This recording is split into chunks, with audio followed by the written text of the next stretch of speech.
Hari ini kita berada pada hari tasyrik. Artinya kemarin kita melaksanakan Idul Adha, walaupun mungkin ada saudara kita juga yang sudah mendahului sebelumnya, berikut amalan-amalan yang mengawalinya.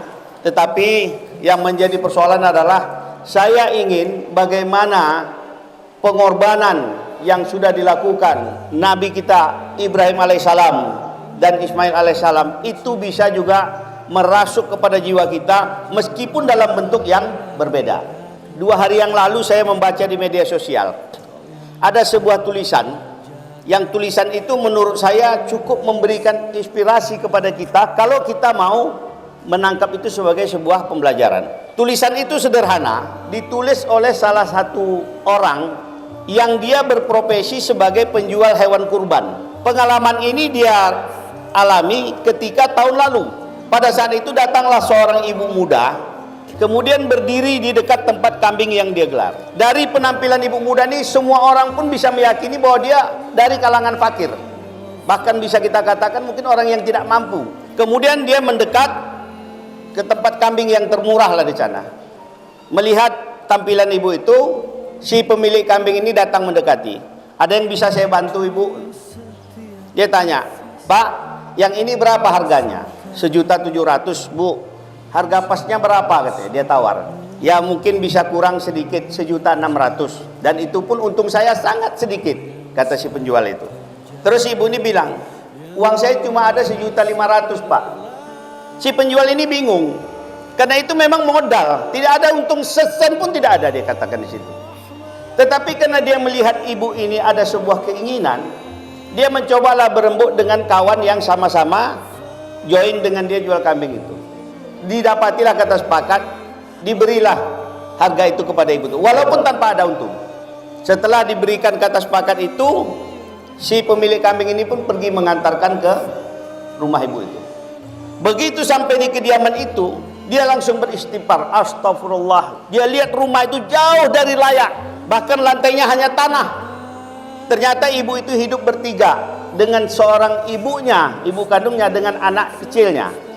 Jangankan barang mewah ada di dalam rumah itu, tempat tidur pun hanya kayu yang biasa itu, ada tikar lusuh sama bantal lusuh. Terkejut si penjual ini. Tahu-tahu si ibu mengatakan, mak, bangun mak.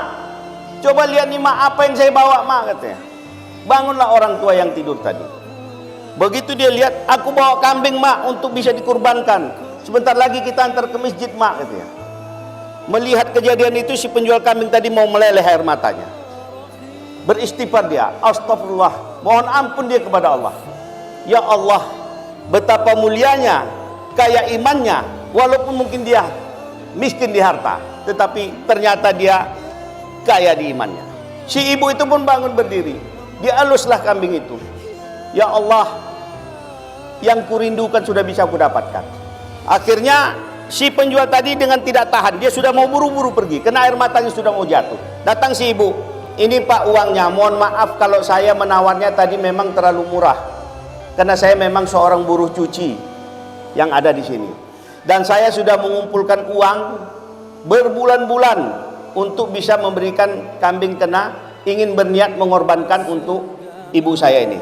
Kemudian dia titiplah uang tip untuk kembali. Tidak usah, biarlah saya bayar sendiri, kata si penjual kambing tadi.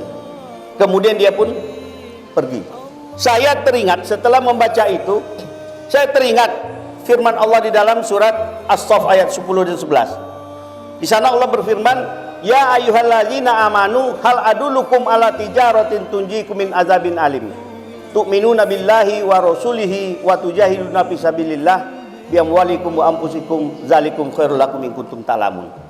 Di sini Allah katakan, wahai orang-orang beriman, maukah kamu aku tunjukkan sebuah perniagaan yang dapat menghindarkan kamu dari azab yang pedih, yaitu kata Allah, berimanlah engkau kepada Allah dan Rasulnya, dan berjihadlah dengan harta dan jiwamu. Itulah yang lebih baik jika kamu mengetahui. Ada 2 hal yang saya ingin lihat di sini. Yang pertama, berjihadlah dengan harta. Yang kedua, itulah yang lebih baik kalau kita mengetahui. Artinya, Allah itu memerintahkan kita berjihad dengan harta. Walaupun harta kita cuma sedikit, kemudian Allah katakan itulah yang lebih baik jika kamu mengetahui. Artinya tidak banyak orang yang mengetahui tentang hal ini sampai Allah mengingatkan itu. Hari ini masih berada kita di hari tasyrik, masih ada kesempatan, masih ada 2 hari. Kalau kira-kira kita tergugah, mari kita lakukan. Belum terlambat. Kita juga tidak tahu apakah Idul Adha tahun depan kita juga masih bisa bertemu seperti hari ini. Oleh karena itu, mari kita tingkatkan semangat kita berkorban ini.